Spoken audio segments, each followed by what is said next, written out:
आप सभी मित्रों को हमारी तरफ से जय श्री राम सादर प्रणाम। कैसे हैं आप सब मित्रों?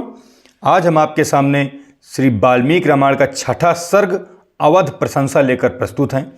मित्रों, अभी तक अगर आपने हमारा चैनल सब्सक्राइब नहीं किया है तो आपसे हाथ जोड़कर पुनः निवेदन करते हैं कि सबसे पहले चैनल को सब्सक्राइब कर लीजिए, फिर उसके बाद वीडियो देखना शुरू कीजिए।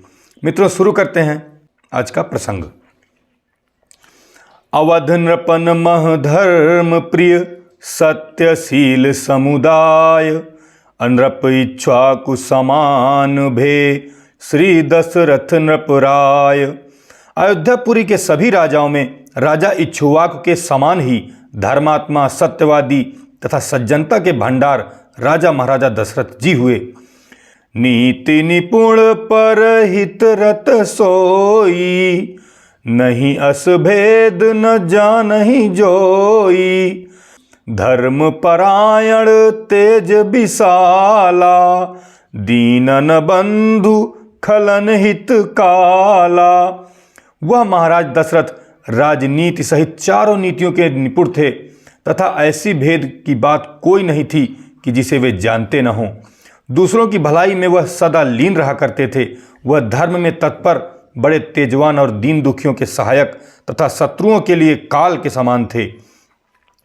तप महनित्य रहे मन लागा, जग मह जो अनभिज्ञ भागा। लखी जिन कोस कुबेर लजाही, इंद्र प्रताप निरखी दहलाही। उनका मन सदैव तप में लगा रहता था। संसार में वह अभागा माना जाता था जो उनको जानता न हो। उनका खजाना देवताओं के खजांची कुबेर को लज्जित करने वाला था तथा उनके प्रताप को देखकर इंद्र भी घबराते थे। क्रोध ही सन डर पहियम राजा, सकहि न करी कू के हुआ काजा।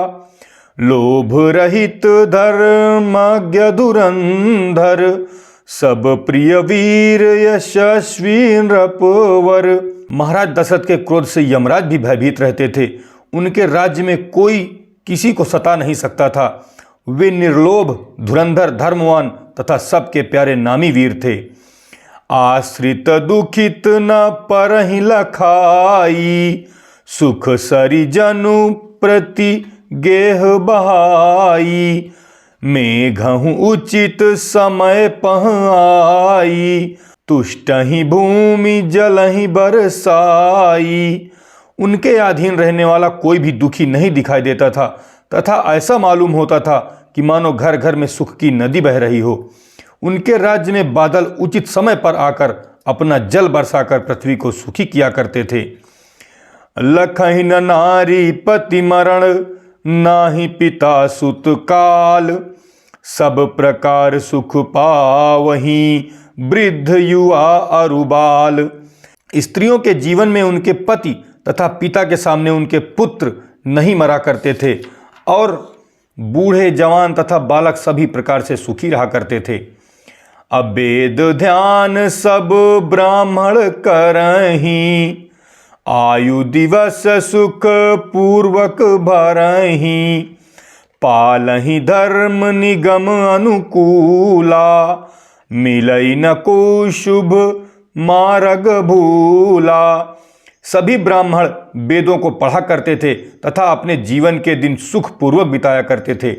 वेदों की आज्ञा के अनुकूल ही सब अपने अपने धर्म का पालन किया करते थे तथा कोई भी मनुष्य कुमार्ग पर चलता दिखाई नहीं देता था।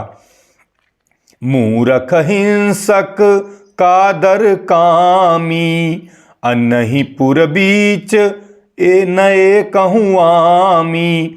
सुर समपति ही बिलो कहीं नारी, अपरहि न देखी पुरुष व्यभिचारी।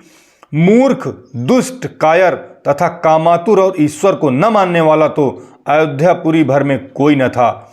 स्त्रियां अपने पति को देवता के समान मानती थीं। वैसे भी कोई मनुष्य दूसरे की स्त्री को अनुचित प्रेम नहीं करता था। अकुंडल मुकट धरहि सब लोगु, सकल प्रबंध सराहन योगु। हो वहीं दीर्घ वयस नर नारी, शुभ आचरण भवन उपकारी। सभी लोग कुंडल और मुकुट धारण करते थे तथा सभी प्रबंध सराहनीय थे। सभी स्त्री पुरुष अच्छे चाल चलन वाले, परोपकारी तथा बड़ी उम्र वाले हुआ करते थे। अज्ञान निधान तहाँ सब कोई, असंकर वर्ण प्रगति नहीं होई। पालन ब्रह्मचर्य बहु करहीं, देखत पाप मगही जिय डरहीं। अयोध्यापुरी में सभी लोग ज्ञान के भंडार थे तथा वर्ण संकर अर्थात दोगला तो वहाँ पैदा ही नहीं होता था। बहुत से लोग सदा ब्रह्मचर्य का पालन किया करते थे तथा पाप की ओर ले जाने वाले रास्ते को ही देखकर डरते थे। नगर मध्य नह नारी नर, तेज विहीन दिखाय। अपूजहि सुरन विवेक युत, सब सुख लहहि अघाय। तेज से हीन स्त्री पुरुष तो नगर के भीतर दिखाई तक नहीं देते थे।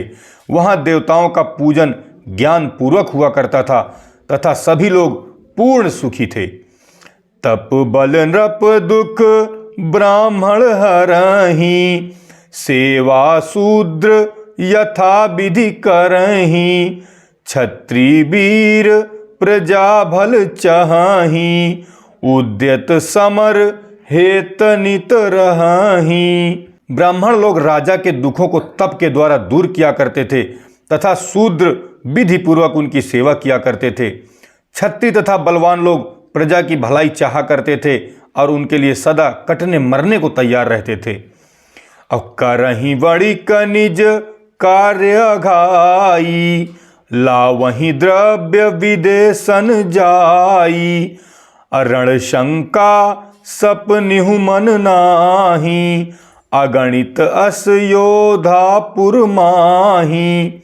वैश्य लोग मनमाना व्यापार किया करते थे तथा दूसरे देशों से धन कमा कर लाते थे। अयोध्यापुरी के अंदर ऐसा योद्धा अनगिनती अर्थात बेशुमार थे जो युद्ध करने से सपने में भी नहीं डरते थे। अनल समान तेज उनकेरा, रिपु सम्मुख मुख कबहु न फेरा। सिंधी बालिक देश तुरंगा, चंचल चपल भरे गुण अंगा। उन योद्धाओं का तेज अग्नि के समान था। उन्होंने युद्ध में शत्रु को कभी पीठ नहीं दिखाई थी। राजा दशरथ की सेना में सिंध तथा बाल्हीक देश के बड़े बड़े चंचल तथा तेज घोड़े थे जिनके अंगों में सभी प्रकार के गुण भरे पड़े थे। अश्व काम्बोजी तहमनाना, जिन कर वेग शुरास्व समाना। विंध्य हिमालय गज मन मोहा, जिन लगी पूर्ण अवधपुर सोहा। काम्बोज देश के भी नाना प्रकार के घोड़े थे जिनकी चाल देवताओं के घोड़े उच्चैश्रवा के समान थी। विंध्याचल तथा हिमालय की तराई के बड़े बड़े सुंदर हाथी थे जिनसे पूरी अयोध्या शोभायमान थी। नक्षत्रन मह चंद्र जिमी, है शोभित निशिकाल। अतिमि मनुष्य समुदाय मह, अवधपुरी भूपाल। जिस प्रकार रात्रि के समय तारागणों के बीच चंद्रमा शोभायमान होता है, उसी प्रकार मनुष्यों के समूह में अयोध्यापुरी के राजा महाराज दशरथ शोभा पाते थे। जिहिपुर नर जानहि नहीं, कबहु अमंगल नाम। अपुण्य भूमि सो कलियुगी, सुरपुर सरिस प्रणाम। जिस अयोध्यापुरी को लोग कभी अमंगल दुख का नाम तक नहीं जानते थे, वह पुण्य भूमि मेरी दृष्टि में बैकुंठ के समान है। अतः मुझ कलयुगी का उसे बारंबार प्रणाम है। मित्रों, बालकांड का छठा सर्ग समाप्त हुआ। अगले प्रसंग में हम 7वां सर्ग मंत्रिमंडल वर्णन लेकर आपके समक्ष प्रस्तुत होंगे। मित्रों, वीडियो पसंद आया हो और अगर आपको प्रभु की पावन कथा पसंद आती हो तो आपसे पुनः हाथ जोड़कर निवेदन है कि चैनल को सब्सक्राइब अवश्य कर लीजिए ताकि घर घर श्री वाल्मीकि रामायण हम आपकी मदद से पहुंचा सकें। मित्रों, मिलते हैं अगले वीडियो में। तब तक के लिए आप सभी को सादर प्रणाम। जय सिया राम।